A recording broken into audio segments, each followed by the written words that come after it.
حضرت موسیٰ علیہ السلام نے ایک بار اللہ تعالیٰ سے پوچھا، یا باری تعالیٰ، انسان آپ کی نعمتوں میں سے کون سی ایک نعمت مانگے تو کیا مانگے؟ اللہ تعالیٰ نے فرمایا، صحت۔ میں نے یہ واقعہ پڑھا تو میں دنگ ہو کر رہ گیا۔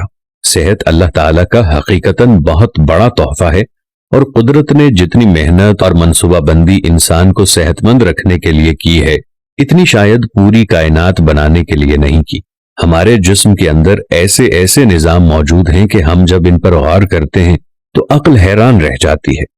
ہم میں سے ہر شخص 4,500 بیماریاں ساتھ لے کر پیدا ہوتا ہے۔ یہ بیماریاں ہر وقت سرگرم عمل رہتی ہیں، مگر ہماری قوت مدافعت، ہمارے جسم کے نظام ان ہلاکت آفرینیوں کو کنٹرول کرتے رہتے ہیں۔ مثلا ہمارا جسم روزانہ ایسے جراثیم پیدا کرتا ہے جو ہمارے دل کو کمزور کر دیتے ہیں، مگر جب ہم تیز چلتے ہیں، جاگنگ کرتے ہیں یا واک کرتے ہیں تو ہمارا منہ کھل جاتا ہے، ہم تیز تیز سانس لینے لگتے ہیں۔ یہ تیز تیز سانسیں ان جراثیموں کو مار دیتی ہیں اور یوں ہمارا دل ان جراثیموں سے بچ جاتا ہے۔ دنیا کا پہلا بائی پاس مئی 1960 میں ہوا، مگر قدرت نے اس بائی پاس میں استعمال ہونے والی نالی لاکھوں کروڑوں سال قبل ہماری پنڈلی میں رکھ دی۔ یہ نالی نہ ہوتی تو شاید دل کا بائی پاس ممکن نہ ہوتا۔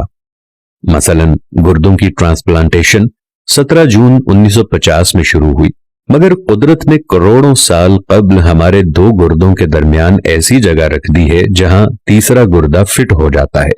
ہماری پسلیوں میں چند انتہائی چھوٹی چھوٹی ہڈیاں ہیں۔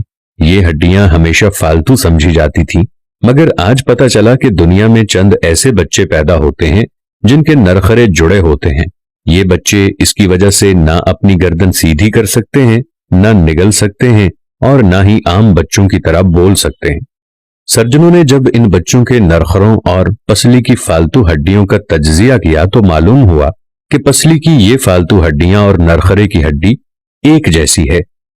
چنانچہ سرجنوں نے پسلی کی چھوٹی ہڈیاں کاٹ کر حلق میں فٹ کر دیں، اور یوں یہ معذور بچے نارمل زندگی گزارنے لگے۔ ہمارا جگر جسم کا واحد عضو ہے جو کٹنے کے بعد دوبارہ پیدا ہو جاتا ہے۔ ہماری انگلی کٹ جائے، بازو الگ ہو جائے یا جسم کا کوئی دوسرا حصہ ٹوٹ جائے تو دوبارہ نہیں اگتا، جبکہ جگر واحد عضو ہے جو کٹنے کے بعد دوبارہ اگ جاتا ہے۔ سائنسدان حیرت میں تھے کہ قدرت نے جگر میں یہ اہلیت کیوں رکھی۔ آج پتہ چلا جگر عضو رئیس ہے، اس کے بغیر زندگی ممکن نہیں، اور اس کی اس اہلیت کی وجہ سے یہ ٹرانسپلانٹ ہو سکتا ہے۔ آپ جگر دوسروں کو ڈونیٹ کر سکتے ہیں۔ قدرت کے چند ایسے معجزے ہیں جو انسان کی عقل کو حیران کر دیتے ہیں، جبکہ ہمارے بدن میں ایسے ہزاروں معجزے چھپے ہوئے ہیں، اور یہ معجزے ہمیں صحت مند رکھتے ہیں۔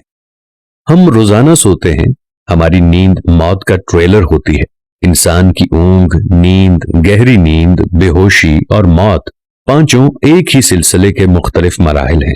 جب ہم گہری نیند میں جاتے ہیں تو ہم اور موت کے درمیان صرف ایک بے ہوشی کا مرحلہ رہ جاتا ہے۔ ہم روز صبح موت کی دہلیز سے واپس آتے ہیں، مگر ہمیں احساس تک نہیں ہوتا۔ صحت دنیا کی ان چند نعمتوں میں شمار ہوتی ہے، جب تک قائم رہتی ہے اس کی قدر نہیں ہوتی، مگر جو ہی یہ ہمارا ساتھ چھوڑتی ہے ہمیں فوراً احساس ہوتا ہے کہ یہ ہماری دیگر نعمتوں سے کہیں زیادہ قیمتی تھی۔ ہم اگر کسی دن میز پر بیٹھ جائیں اور سر کے بالوں سے لے کر پاؤں کی انگلیوں تک صحت کا تخمینہ لگائیں تو ہمیں معلوم ہوگا کہ ہم میں سے ہر شخص ارب پتی ہے۔ ہماری پلکوں میں چند مسلز ہوتے ہیں۔ یہ مسل ہماری پلکوں کو اٹھاتے ہیں اور گراتے ہیں۔ اگر یہ مسل جواب دے جائیں تو انسان پلکیں نہیں کھول سکتا۔ دنیا میں اس کا کوئی علاج نہیں ہے۔ دنیا کے 50 امیر ترین لوگ اس وقت اس مرض میں مبتلا ہیں، اور یہ صرف اپنی پلکیں اٹھانے کے لیے دنیا بھر کے درجنوں ڈاکٹروں کو کروڑوں ڈالر دینے کے لیے تیار ہیں۔ ہمارے کانوں میں کبوتر کے آنسو کے برابر مایع ہوتا ہے۔ یہ پارے کی قسم کا ایک لیکوڈ ہے جس کی وجہ سے ہم سیدھا چلتے ہیں۔ یہ اگر نہ ہوتا تو ہم سمت کا تعین نہیں کر پاتے۔ ہم چلتے ہوئے چیزوں سے الجھنا اور ٹکرانا شروع کر دیتے۔ دنیا کے سینکڑوں ہزاروں عمرا آنسوؤں کے برابر اس قطرے کے لیے کروڑوں ڈالرز دینے کے لیے تیار ہیں۔ لوگ صحت مند گردے کے لیے لاکھوں روپے دینے کے لیے تیار ہیں۔ آنکھوں کا قرینہ لاکھوں میں بکتا ہے۔ دل کی قیمت لاکھوں کروڑوں میں چلی جاتی ہے۔